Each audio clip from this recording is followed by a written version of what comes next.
ബുദ്ധിക്കതീതമായി ക്രിസ്തുവിനെ സ്നേഹിക്കുന്ന ഏവർക്കും യേശുമിശിഹായ്ക്ക് സ്തുതിയായിരിക്കട്ടെ.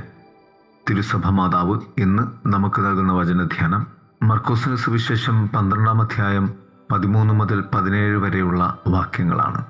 അപ്പോൾ അവർ യേശു പറഞ്ഞതിൽ അവനെ കൊടുക്കാൻ ചില ചോദ്യങ്ങൾ അവനോട് ചോദിച്ചു. സീസറിന് നികുതി കൊടുക്കുന്നത് ഉചിതമോ അഥവാ നിയമാനുസൃതമോ? ഒന്നാമതായി, ആത്മാർത്ഥതയുടെയും ആദരവിൻ്റെയും നിഗൂഢതകളാൽ യേശുവിന് കൊടുക്കാനുള്ള മറ്റൊരു ശ്രമമായിരുന്നു അത്. നല്ല വ്യക്തി എന്ന നിലയിൽ അവൻ ജനപ്രിയമായത് ചെയ്യണം. കൂടുതൽ സത്യസന്ധമായ ജീവിതത്തിലേക്ക് നയിക്കുന്ന ആഴമേറിയ ചോദ്യങ്ങളെ അഭിമുഖീകരിക്കുവാനുള്ള വ്യക്തതയ്ക്കും ധൈര്യത്തിനും നാം പ്രാർത്ഥിക്കേണ്ടതുണ്ട്. നമ്മുടെ ഈ കാലഘട്ടത്തിൽ സഭയ്ക്കെതിരെ വരുന്ന ഓരോ വാക്യങ്ങളിലും വചനങ്ങളിലും ബോധപൂർവകമുള്ള കെണി ഇരിപ്പുണ്ട് എന്ന് നാം തിരിച്ചറിയേണ്ടതുണ്ട്. ഒരു പ്രാർത്ഥന നാം പ്രാർത്ഥിക്കേണ്ടതുണ്ട്. കർത്താവെ, സത്യത്തിന് വേണ്ടി നിലകൊള്ളുന്ന നല്ല പൗരന്മാരായി അങ്ങേ അനുഗമിക്കുവാനുള്ള ഉൾക്കാഴ്ചയും വിവേകവും ഞങ്ങൾക്ക് തരണമേ എന്ന്. രണ്ടാമതായി, കാപട്യത്തിൻ്റെ യഥാർത്ഥ അർത്ഥം വേദിയിൽ അഭിനയിക്കുക എന്നാണ്. ബൈബിളിൽ അതിനർത്ഥം വ്യാജം, വഞ്ചന എന്നാണ്. ഇവിടെ സമ്പത്തിൻ്റെ മോഹം ആധികാരിക ബന്ധങ്ങളെ വികലമാക്കുന്നു. യേശുവിൻ്റെ സന്ദർശകർ അവനെ കൊടുക്കാൻ ശ്രമിക്കുക മാത്രമാണ് ചെയ്യുന്നത്. അവർക്ക് സത്യത്തിൽ താല്പര്യമില്ല. നമുക്ക് എല്ലാം ദൈവത്തിൽ നിന്ന് ലഭിച്ചു, ജീവൻ പോലും. കൃതജ്ഞതയോടെ നമുക്ക് ദൈവത്തിന് എന്താണ് തിരികെ നൽകുവാൻ കഴിയുക? മൂന്നാമതായി, ഫരിസേയരും ഹെരോദ്യരും തങ്ങളുടെ ലക്ഷ്യങ്ങൾ നേടുന്നതിന് സത്യസന്ധമല്ലാത്ത രീതിയിൽ സത്യം ഉപയോഗിക്കുന്നതിനെയാണ് ഇവിടെ പ്രതിപാദിക്കുന്നത്. യേശു ദൈവത്തിൻ്റെ വഴി സത്യത്തിന് അനുസൃതമായി പഠിപ്പിക്കുന്നുവെന്ന് അവർ ശരിയായി പറയുന്നു.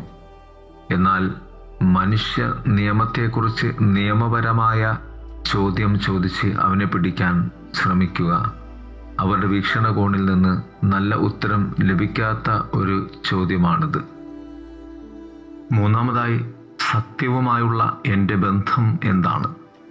എൻ്റെ ബോധ്യങ്ങളിൽ നിന്നും ആഗ്രഹങ്ങളിൽ നിന്നും ഞാൻ അതിനെ മെനയാതെ യഥാർത്ഥമായ സത്യസന്ധതയെ നാം അന്വേഷിക്കുന്നുണ്ടോ? ഞാൻ സത്യത്തോട് തുറന്നവനാണോ, പ്രത്യേകിച്ച് മറ്റുള്ളവരുമായുള്ള ബന്ധത്തിൽ?